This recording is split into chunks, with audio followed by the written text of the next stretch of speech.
वज़ीर-ए-आज़म पाकिस्तान जनाब इमरान अहमद खान नियाजी साहब दौरा श्रीलंका, अमेरिका, कतर, सऊदी अरब कर रहा है और सूट सिर्फ एक ही कलर का पहना हुआ है। मेरे पाकिस्तानियों, मौजूदा प्राइम मिनिस्टर इमरान खान आपके टैक्स के पैसे को आपकी सबसे बड़ी अमानत समझता है, जिसकी मिसाल नहीं मिलती। इसने साबिका हुक्मरानों नवाज शरीफ, आसिफ जरदारी की तरह ना ही लाखों की घड़ी पहनी, ना ही लाखों के ब्रांड जूते पहने, ना ही लाखों के 3 पीस ड्रेस बनवाई और ना ही सारा टब्बर PIA के 2 जहाज लेकर बैरून मुल्क दौरों पर गया, बल्कि 4 से 5 हजार का सूट, 2 से 4 हजार का कोट और 3 हजार की कप्तान चप्पल पहने 3 सालों से एक ही कौमी लिबास जेबतन किए मुल्की मफाद की खातिर दौरे कर रहा है, ना कि अपनी औलाद के लिए दूसरे मुल्कों से ताल्लुकात बना रहा है। ऐसा हीरा कहीं नहीं मिलना। अल्लाह जिसे चाहे इज्जत से नवाजे। ऐसा इस्तकबाल माशाल्लाह श्रीलंका के लिए फख्र का मकाम है। एक आलमी लीडर श्रीलंका का दौरा कर रहे हैं। बुक्स के मारे पटवारी रात भर सो न सकेंगे। पाकिस्तान का मुस्बत चेहरा, दुनिया में धूम मचाने वाले अजीम लीडर इमरान खान माशाल्लाह चश्मे बदूर।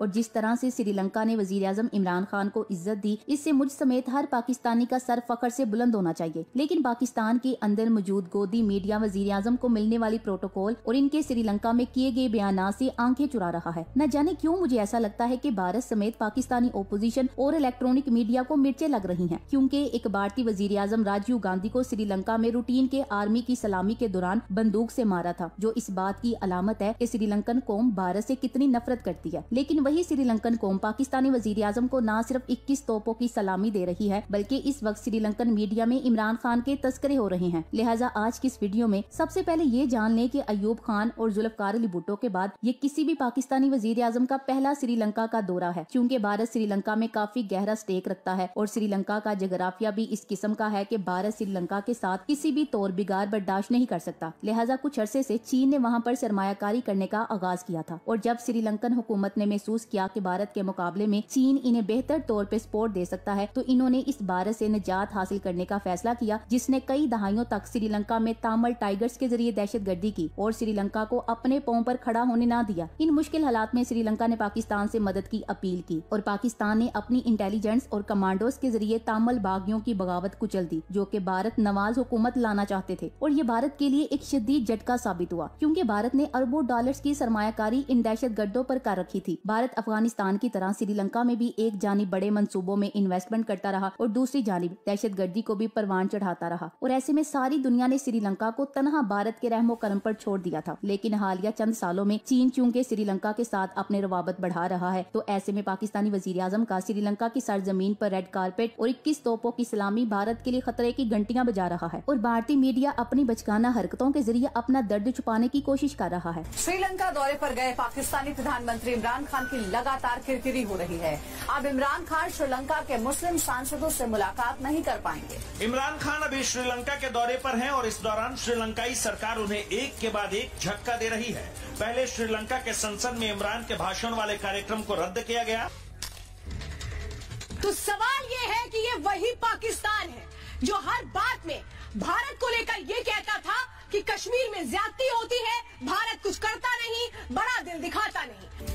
घाटी में आतंकवाद को बढ़ावा देने के लिए पाकिस्तान फिर से बेचैन है और इस बार पाकिस्तान किसी भी तरह से इस काम के लिए श्रीलंका की मदद चाहता है। इसी बीच आज से पाकिस्तानी प्रधानमंत्री इमरान खान श्रीलंका के दौरे। अब श्रीलंका के संसद को संबोधित नहीं करेंगे पीएम मोदी।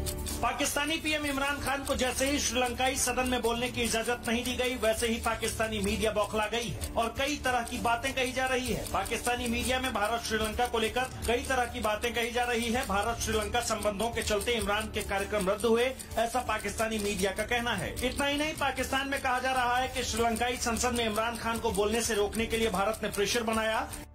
और मजे की बात यह है कि वीडियो माता मरियम नवाज भी अपने चचा नरेंद्र मोदी की कोई मदद करने से कासिर है, क्योंकि ये लोग वज़ीर-ए-आज़म इमरान खान पर श्रीलंका दौरे के तनासुब से कोई तनकीद भी नहीं कर सकते, ना ही इसे पाकिस्तान का सबसे बड़ा मसला बनाकर पेश करने की पोजीशन में है, जैसा कि हर मामले में इनकी आदत होती है। नवाज शरीफ को पाक फौज से इसी वजह से नफरत थी कि इसने क्यों श्रीलंका को तामल बागियों से निजात दिलाई और भारत को नाराज किया। लेकिन यही फौज सऊदी हुकूमत की मदद शाम और लीबिया में भी नहीं करती और न ही हूसी बागियों के मामले में सऊदी हुकूमत को कोई रिलीफ रिलीफ देने के लिए आमादा होती है। लेकिन मौजूदा हुकूमत चूँकि पाक फौज के साथ बेहतरीन कोऑर्डिनेशन के साथ चल रही है, तो अब ऐसा तो मुमकिन नहीं कि जो मुल्क पाकिस्तान का दोस्त हो और भारत का दुश्मन हो और भारत पर दबाव बढ़ाने के लिए एक बेहतरीन मौका फराहम कर सकता हो, ऐसे में हुकूमत और इस्टेब्लिशमेंट अलग अलग नजर आए, जैसा कि माजी में होता चला आया है, बल्कि हमेशा से ऐसा ही हुआ है। तभी तो किसी वजीर आजम ने कभी श्रीलंका का दौरा नहीं किया, क्योंकि जरदारी और नवाज शरीफ जैसे नखट्टू हुक्मरान हमेशा से भारत की जोली में बैठे दिखाई देते थे और अब भी भारत के मफादात का तहफ्फुज करने के लिए वजीर आजम इमरान खान के खिलाफ तरह तरह की साजिशें कर रहे हैं। लेकिन वो कहते हैं ना कि जिसे अल्लाह रखे उसे कौन चखे। ओपोजिशन के इत्तेहाद को पाकिस्तानी अवाम ने यकसर मुस्तरद किया, वो भी ऐसे में जब मौजूदा हुकूमत के अंदर हजार खामियां हैं, और फिर भी अवाम ने ओपोजिशन की पीडीएम पर लानत भेजकर वजीर आजम इमरान खान के साथ खड़े होने का फैसला किया है। और आम आदमी की जबान पर यही बात है कि चाहे जो भी हो, इमरान खान को अपनी मुद्दत पूरी करनी चाहिए। लेकिन ओपोजिशन ऐसा होते देखने का सोच भी नहीं सकती, क्योंकि रोज बरोज इनकी हुकूमती मामलात में समझ बूझ बढ़ रही है और वो अनतक मेहनत के साथ पाकिस्तानी माशियत को वापस ट्रैक पर लाने में कामयाब दिखाई देते हैं। हालांकि अभी तक इन माशी इशारियों की बेहतरी का फायदा अवाम को तो ना हो सका है, लेकिन जैसे जैसे सेनेट में अक्सरियत हासिल करने के बाद मौजूदा हुकूमत मजीद कानून साजी करेगी और कवानीन में चोरों को हासिल तहफ्फुज का खात्मा करती जाएगी, तो बैरूनी दुनिया और समंदर पार पाकिस्तानियों का भरोसा इमरान खान पर बढ़ेगा और वो लोग जो किसी जमाने में अपना सरमाया पाकिस्तान से बाहर ट्रांसफर करने में लगे हुए थे, वापस अपना सरमाया पाकिस्तान लाएंगे, तो कहीं जाकर पाकिस्तान में रोजगार के मौके ज्यादा होंगे और टैक्स कलेक्शन बढ़ने से हुकूमत बैरूनी कर्जे भी हटाने में कामयाब होगी और अवाम को बेहतर रिलीफ भी दे सकने की पोजीशन में होगी। एक जानिब तो वजीर आजम ने सिखों के लिए गुरु नानक के बिजार तक आने के लिए राहदारी मुहैया की, जिससे हजारों बल्कि लाखों लोग हर साल पाकिस्तान का विजिट करेंगे, जिससे पाकिस्तानी माशियत पर काफी मुस्बत असरात होंगे। तो दूसरी जानिब अगर बुद्ध मत को मानने वाले पाकिस्तान का रुख करेंगे, तो भी पाकिस्तान में बड़ी मिकदार में डॉलर्स आएंगे, जिससे पाकिस्तान ही का फायदा होगा। इसके साथ साथ वजीर आजम इमरान खान ने श्रीलंका को सी पैक में शमूलियत की भी दावत दी है और अगर चाइना के रास्ते श्रीलंका सी पैक में शामिल होता है, तो इससे न सिर्फ श्रीलंका बल्कि पाकिस्तान और चाइना का भी फायदा है। लेकिन भारत की परेशानी की बड़ी वजह यह है कि नेपाल और बांग्लादेश के बाद अब श्रीलंका भी भारत की गुलामी से निकल गया है, वरना श्रीलंका जैसे छोटे से मुल्क का यूं एक पाकिस्तानी वजीर आजम को प्रोटोकॉल देने का तस्वुर भी नहीं किया जा सकता था। भारत की सारी फॉरेन पॉलिसी पाकिस्तान की मुखालफत को नजर में रखकर की जाती है और बदकिस्मती से हमारे पिछले हुक्मरान हर तरह से कोशिश करते थे कि भारत को नाराज करने वाला कोई काम न किया जाए। लेकिन भारत एक बुजदिल और पीठ में छुरा घोंपने वाली कौम है और हकीकत की निगाह से देखा जाए तो जो आइडियोलॉजी मोदी लेकर आया वो दूसरों के लिए तो शायद ही खतरनाक हो, लेकिन मेरी नजर में भारत इस मुतशद्दिद और जारहियत पर मबनी पॉलिसी के साथ अपना वजूद बरकरार रखने में वैसे ही कामयाब नहीं हो सकता जैसा कि माजी में हिंदुओं का रिकॉर्ड हमें बताता है। ये लोग तो अंग्रेजों से कबल मुसलमानों के गुलाम थे, इससे पहले सिखों और बुद्ध मत के पैरोकारों ने इनको गुलाम बनाए रखा। हिंदू जात तो अजल से गुलामी करती चली आई है और अब भी इनकी गुलामाना ज़हनियत ही है जो अमरीकी मफाद की खातिर बेजा तौर पे चीन से पंगा ले बैठा है और मुसलसल जिल्लत अमेज शर्मिंदगी का सामना कर रहा है। जहन में रहे कि 2016 में श्रीलंका हुकूमत ने हिंदुस्तान के कहने पर सार कॉन्फ्रेंस में शिरकत करने के लिए पाकिस्तान आने से इनकार कर दिया था, क्योंकि नवाज शरीफ जैसे तजुर्बाकारों की हुकूमत थी। फिर इमरान खान आया और श्रीलंका ने कुछ दिन पहले अपनी पोर्ट के प्रोजेक्ट से हिंदुस्तान को निकाल दिया और आज इमरान खान को श्रीलंका में VIP प्रोटोकॉल दिया। पटवारियों के दानश्वर इस वक्त श्रीलंका के दौरे का मजाक उड़ा रहे हैं कि ये भी कोई मुल्क है, तो ये हकीकत है कि ये छोटा सा मुल्क है, लेकिन इस वक्त इसी छोटे से मुल्क ने भारत की चीखें निकाल दी हैं और इसके बाद हिंदुस्तानियों के सीने पर मोंग दलते हुए पाकिस्तान की जेब में आ गिरा। हमसाए आहिस्ता आहिस्ता हिंदुस्तान से दूर हो रहे हैं और वो गेम के हिंदुस्तान हमें दुनिया में अकेला कर देगा अब हिंदुस्तान के उल्टी अपने गले पड़ने लगी। और वजीर आजम इमरान खान ने जो ब्रेक थ्रो खारजी मामलात में दिया है, वो अंदरूनी मामलात में भी बेशुमार ऐसे कारनामे सर अंजाम दे रहे हैं जो कि पिछली हुकूमतों में किसी ने तस्वुर भी ना किए होंगे। इंडिया को बड़े जबरदस्त तरीके से एक्सपोज किया है। इंडियन प्रोपेगेंडा जो आईओ क्रोनिकल का था वो खत्म कराया है, डट कर मुकाबला किया है जो गंदे लोग प्रोपेगेंडा कर रहे थे। ईज ऑफ डूइंग बिजनेस जो कि पाकिस्तान 132 नंबर पर था 70 नंबर पर आ गया है, 60 दर्जे तरक्की की है।